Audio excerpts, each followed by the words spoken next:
نحمده ونصلي على رسوله الكريم أما بعد فأعوذ بالله من الشيطان الرجيم بسم الله الرحمن الرحيم وقضى ربك ألا تعبدوا إلا إياه وبالوالدين إحسانا إما يبلغن عندك الكبر أحدهما أو كلاهما فلا تقل لهما أف ولا تنهرهما وقل لهما قولا كريما وفي حديث قال رسول الله صلى الله عليه وسلم الأبوان هما جنتك ونارك।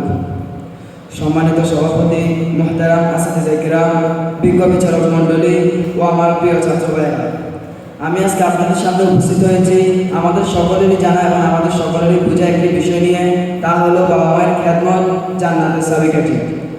সময়ের সংক্ষিপ্ত পরিসরে আমি এই বিষয়ে কিছু কথা বলবো ইনশাআল্লাহ। সম্মানিত সভাপতি, বাবা মায়ের খেদমত করা তা কোনো করুণার বিষয়বস্তু নয়, বরং এটি সবার জন্য একটি কর্তব্য। বাবা মায়ের খেদমত করা খেদমত করে আমরা জান্নাতে যেতে পারি। বাবা মায়ের খেদমত করলে জান্নাতের পথ আমাদের জন্য প্রশস্ত হয়ে যায়।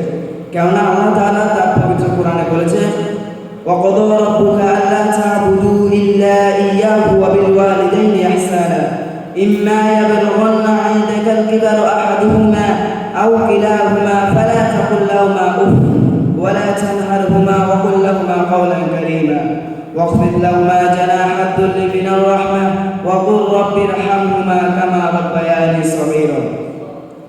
অর্থাৎ তোমার প্রভু তোমাকে নির্দেশ দিচ্ছে তুমি তার ইবাদত ছাড়া আর কারো ইবাদত করো না এবং তোমার বাবা মায়ের সাথে ভালো আচরণ করো। তাদের একজন বা উভয় যদি তোমার কাছে বার্ধক্যে পরিণত হয় তাহলে তাদের সাথে উফ পর্যন্ত বলবে না এবং তাদেরকে ধমক দেবে না, বরং তাদের সাথে উত্তম আচরণ করবে এবং তাদের সাথে নম্রভাবে কথা বলবে এবং তাদের জন্য মমতার টানা মিশিয়ে দিবে। হাদিসে এসব হয়েছে, রাসূল সাল্লাল্লাহু আলাইহি সাল্লাম বলেন, যারা তার বাবা মাকে বার্ধক্য অবস্থায় পেয়ে তাদের খেদমত করে জান্নাতে যেতে পারলো না, তারা যেন ধ্বংস হয়ে যায়। প্রিয় উপস্থিতি, বাবা মা এক অমূল্য সম্পদ। যারা শৈশবে তাদের বাবা মাকে হারিয়েছে তারা শুধু বাবা মায়ের কষ্ট বুঝতে পারে, তারাই শুধু তাদের বাবা মায়ের অভাব বুঝতে পারে। তাদের স্নেহ, আদর, ভালোবাসা এই পৃথিবীর কোনো কিছুর সাথে তুলনা করা যাবে না। পবিত্র কোরআনে আল্লাহ তাআলা বলেন, উলাইকা ইয়াদরাউনা সাইয়্যাতাল হাসানা ওয়া ইয়াদরাউনা বিসাইয়্যাতিল হাসানাতি উলাইকা লাহুম উকুবাদ দার। যারা ভালো কাজ করে মন্দ কাজ দূর করে তাদের জন্য শুভ পরিণাম। প্রিয় উপস্থিতি, হাদিসে রাসূল সাল্লাল্লাহু আলাইহি সাল্লাম আরো বলেন, আল জান্নাতু তাহতা আকদামিল উম্মাহাত, অর্থাৎ মায়ের পদতলে সন্তানের জান্নাত। প্রিয় ভাইয়েরা, রাসূল সাল্লাল্লাহু আলাইহি সাল্লাম আরো বলেন, আমরা যারা আমাদের বাবা থেকে মুখ ফিরিয়ে নিব তারা যেন কুফরি করবে। প্রিয় উপস্থিতি, একদা সাহাবায়ে কেরাম নবী সাল্লাল্লাহু আলাইহি সাল্লামকে জিজ্ঞেস করেন, হে আল্লাহর রাসূল, বাবা মায়ের উপর সন্তানের হক কি? তখন রাসূল সাল্লাল্লাহু আলাইহি সাল্লাম তাদেরকে বললেন, তারা হলো তোমার জান্নাত এবং তোমার জাহান্নাম।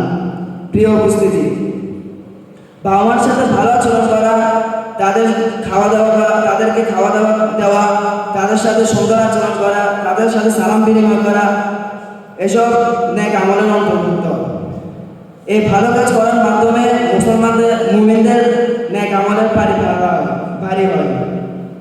প্রিয় উপস্থিতি, আল্লাহ তাআলা আমাদেরকে যেন বাবা মায়ের খেদমত করে জান্নাতে যাওয়ার তৌফিক দান করেন। ওয়া আলহামদুলিল্লাহি রাব্বিল আলামিন। আসসালামু আলাইকুম।